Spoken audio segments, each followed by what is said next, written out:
New ইয়র্কের জ্যাকসনের থেকে আপনাদের সঙ্গে আছে আমি খালেদ মুহিউদ্দিন। আসসালামু আলাইকুম। দেশের রাজনীতির সমীকরণ নিঃসন্দেহে অনেক কিছুই বদলে যাচ্ছে এবং এই যে সমীকরণটা পাল্টে যাচ্ছে এর পিছনে নিঃসন্দেহে রয়েছে আঞ্চলিক এবং আন্তর্জাতিক ভূ রাজনীতির হিসেব নিকেশ।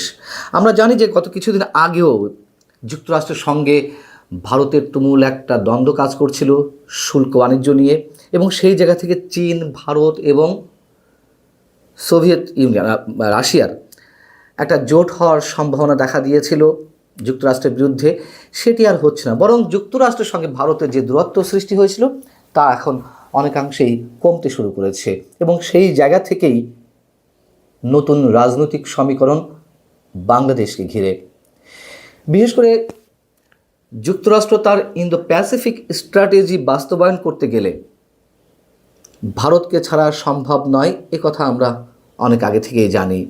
এবং চীনকে প্রতিরোধ করতে গেলে ভারতকে যখন প্রয়োজন তখন সেই হিসেব নিকেশ থেকে এর অন্যতম আলোচনার বিষয় হয়ে দাঁড়িয়েছে আওয়ামী লীগ রাজনীতিতে অংশগ্রহণ করতে পারবে কিনা। শুধু রাজনীতিতে নয়, আগামী নির্বাচনে আওয়ামী লীগের অংশগ্রহণ সুনিশ্চিত করতে হবে, এমন বিষয় আলোচনা আসছে। এবং যুক্তরাষ্ট্র তার ইন্দো প্যাসিফিক স্ট্র্যাটেজি কিংবা বার্মা অ্যাক্ট, মিয়ানমারে তাদের যে লক্ষ্য সেগুলো বাস্তবায়ন করতে গেলে অবশ্যই ভারতের সহযোগিতা ছাড়া কোনোভাবেই সম্ভব নয়।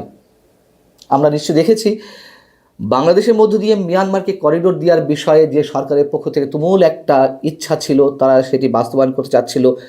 জাতিসংঘের প্রস্তাব ছিল যদিও সেটি, কিন্তু পেছনে তো যুক্তরাষ্ট্রের স্বার্থ ছিল এবং সেটি বাস্তবায়নের জন্য আমরা বাংলাদেশের অন্তর্বর্তী সরকারের নানান ধরনের দৌড়ঝাঁপ দেখেছি, অনেক ধরনের কর্মকাণ্ড হাতে নিতে দেখেছি। এবং প্রথম থেকেই বলে আসছিলাম নিশ্চয়ই এই বিষয়টি চীন যেমন মানবে না, ভারতও তেমন মানবে না যে ভারতের একেবারে পাশ দিয়ে যুক্তরাষ্ট্রের জন্য একটি করিডোর তৈরি হোক মিয়ানমারের বুকে, বাংলাদেশের ভিতর দিয়ে, সেটা নিশ্চয়ই ভারত চাইবে না। তো এমন হিসেব নিকেশ থেকে অনেক কিছুই বদলে যাচ্ছে আন্তর্জাতিক রাজনীতিতে এবং সেটিকে কেন্দ্র করে বাংলাদেশ তার এখন অন্যতম অনুষঙ্গ এবং ঢাকা কেন্দ্রিক রাজনৈতিক প্রভাব বজায় রাখতে ভারত তার হিস্সাটি বুঝে নিতে চাইছে। আমরা জানি যে গত কয়েকদিন আগে দিল্লিতে, মাত্র ওই 20-22 নভেম্বরের দিকে দিল্লিতে কলম্বো সিকিউরিটি কনক্লেভের সাইড লাইনে বাংলাদেশের জাতীয় নিরাপত্তা উপদেষ্টা ডক্টর খলিলুর রহমান এবং ভারতের জাতীয় নিরাপত্তা উপদেষ্টা অজিত দোভালের মধ্যে বৈঠক হয়েছে। সেই বৈঠক থেকে অজিত দোভাল নানান ধরনের বার্তা দেওয়ার চেষ্টা করেছেন বাংলাদেশকে, বাংলাদেশ সরকারকে ডক্টর খলিলুর রহমানের মাধ্যমে। এবং ডক্টর খলিলুর রহমান শুধু হা হু এইসব শব্দ উচ্চারণ করেই তিনি ফিরে আসছিলেন বা ওই বৈঠক শেষ হয়েছে এমনটা আমরা জানি। এরপরে কি হলো আমরা জানতে পারলাম যে নানান ধরনের গুঞ্জন এখন ছড়িয়ে পড়েছে। কোনো গণমাধ্যমও এই ধরনের খবর আসছে যে কাতারের দোহাতে এই দুই উপদেষ্টার মধ্যে আবার দ্বিতীয় দফায় বৈঠক হয়েছে, সেটি 25 থেকে 28 নভেম্বর। তো এই বৈঠকটি কেন কাতারের দোহাতে হলো? আমরা জানি যে কাতার এখন যুক্তরাষ্ট্রের সাথে নানান বিষয়ে অ্যালায়েন্স তৈরি করছে এবং যুক্তরাষ্ট্রের হয়ে বিশ্বের বিভিন্ন বিষয়ে কাতার মধ্যস্থতা করছে, সেটি হামাসের সঙ্গে ইসরায়েল হোক কিংবা ইসরায়েলের সাথে ইরানের সম্পর্ক হোক, যেভাবেই হোক না কেন কাতার এখন যুক্তরাষ্ট্রের হয়ে নানান জায়গায় তার ভূমিকাটি বজায় রাখছে এবং খুবই সফলতার সঙ্গে তার প্রত্যেকটি কাজ তারা বাস্তবায়ন করছে। সেই জায়গা থেকে ওই বৈঠকে ডক্টর খলিলুর রহমান এবং অজিত দোভালের মধ্যে যে বৈঠক, সেখানে মাঝখানে ছিলেন কাতারের আমিরি দেওয়ানের প্রধান আবদুল্লাহ বিন মোহাম্মদ বিন মোবারক আল খুলাইফি, যিনি যুক্তরাষ্ট্র কাতার নিরাপত্তা সহযোগিতা জোরদারে ভূমিকা রাখার জন্য সিআইএর জর্জ নেট মেডেলে ভূষিত হয়েছেন। অতএব কারণটি নিশ্চয়ই বোঝা যাচ্ছে যে কেন কাতারের দোহাতে এরকম একটি বৈঠক অনুষ্ঠিত হলো। এর আগেও অজিত দোভাল এবং ডক্টর খলিলুর রহমানের মধ্যে দুই নিরাপত্তা উপদেষ্টার মধ্যে কাতারের দোহাতে বৈঠক অনুষ্ঠিত হয়েছে, সেটিও আমরা জানি। ভারত এবং যুক্তরাষ্ট্রের উদ্বেগের বেশ কিছু জায়গায় কমন কিছু গ্রাউন্ড রয়েছে, যেমন তার মধ্যে রয়েছে বাংলাদেশের অভ্যন্তরীণ স্থিতি এবং জঙ্গিবাদ যাতে কোনো ক্রমেই জেগে উঠতে না পারেন, না মাথা চাড়া দিতে না পারে। ভারতের উত্তর পূর্বাঞ্চলের নিরাপত্তাটা তাদের যথেষ্ট কনসার্নিং একটি বিষয় তাদের জন্য। এবং চীনের ক্রমবর্ধমান যে প্রভাব, সেটি বিষয়ে দিল্লি অস্বস্তিতে রয়েছে। বেইজিং দক্ষিণ এশিয়ার যে দেশগুলো, সেগুলোর সাথে সুসম্পর্ক গড়ে তুলতে সক্ষম হয়েছে।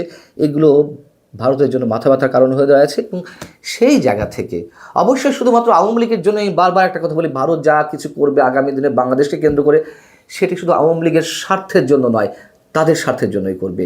সো দক্ষিণ এশিয়ার যে রাষ্ট্র বা দেশগুলোর সঙ্গে বেইজিং সুসম্পর্ক গড়ে তুলেছে, সেই জায়গা থেকে বাংলাদেশের সাথে ভারতের সম্পর্ক নতুনভাবে গড়তে হবে। তবে নিশ্চয়ই অন্তর্বর্তী সরকার বা মৌলবাদী সাম্প্রদায়িক কোনো গোষ্ঠীর সঙ্গে ভারত এটি করবে না, খুব সহজ হিসাব। এবং অন্যদিকে যুক্তরাষ্ট্রের উদ্বেগও প্রায় একই ধরনের। এবং যুক্তরাষ্ট্র চায় মিয়ানমারের রাখাইন রাজ্যে তাদের আধিপত্য বিস্তার করতে, চীনের যে প্রভাব প্রতিপত্তি সেটিকে হালকা করতে চায়। এবং চীন যেহেতু আবার মিয়ানমারের আরাকান আর্মি সহ অন্যান্য সশস্ত্র গোষ্ঠীর সঙ্গে একটি নতুন সম্পর্ক গড়ে তুলতে সক্ষম হয়েছে, সেই জায়গা থেকে, সেই বাস্তবতা থেকে যুক্তরাষ্ট্র চাইছে এই অঞ্চলে ভবিষ্যৎ পুনর্গঠন এবং স্থিতিশীলতা প্রক্রিয়ায় ভারত গুরুত্বপূর্ণ ভূমিকা যেন রাখে। এবং সেই আশাবাদের জায়গা থেকে ভারত যা কিছু চাইছে সেটিকেও তাদের গুরুত্ব দিতে হচ্ছে। এবং ভারত এই অঞ্চলে এই মুহূর্তে বাংলাদেশকে নিয়ে সবচেয়ে বেশি চিন্তিত।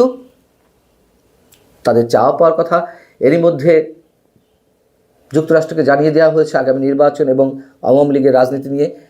এবং পাশাপাশি একটি কথা তো আমি গত কয়েকদিন ধরে আপনাদের সামনে বলে আসছি যে ভুটানের প্রধানমন্ত্রী শেরিং টোবগে তিনি যে বাংলাদেশ সফর করে গেলেন, সেই সফর কেবলমাত্র সৌজন্যমূলক কোনো সফর নয়, সেই সফর কেবলমাত্র সাংস্কৃতিক ভাবধারা আদান প্রদান বা এই টাইপের কোনো চুক্তি স্বাক্ষরের জন্য নয়।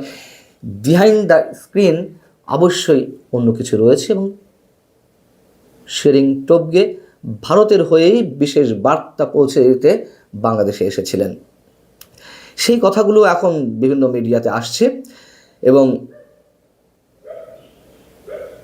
যে বিষয় দুটি কাতারের বৈঠকে আলোচনা হয়েছে তা হচ্ছে আগামী নির্বাচনে আওয়ামী লীগ যাতে অংশগ্রহণ করতে পারে, আওয়ামী লীগের উপর থেকে যেন তাদের যে রাজনৈতিক কার্যক্রমের উপরে নিষেধাজ্ঞা রয়েছে সেটি যাতে তুলে নেওয়া হতে পারে, এবং একই সঙ্গে নির্বাচনটা যাতে অংশগ্রহণমূলক হয় সেই সব বিষয় নিশ্চিত করে এমন কথা জানা যাচ্ছে যে নির্বাচন পিছিয়ে যেতে পারে।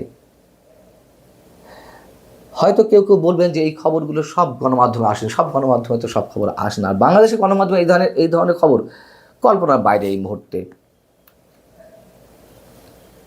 তবে যদি কেউ বলেন তর্কের খাতিরে যে এর সত্যতা নিশ্চিত করা হবে কীভাবে, নিশ্চিত আমরা প্রত্যেকের জায়গা থেকে হতে পারি। শুধু বাংলাদেশের রাজনীতিকে খেয়াল রাখুন যে গত কয়েকদিনের মধ্যে রাজনীতির নানান ধরনের যে বিষয়গুলো কতটা ওলটপালট হয়ে যাচ্ছে। ভালো থাকুন সবাই, আল্লাহ হাফেজ।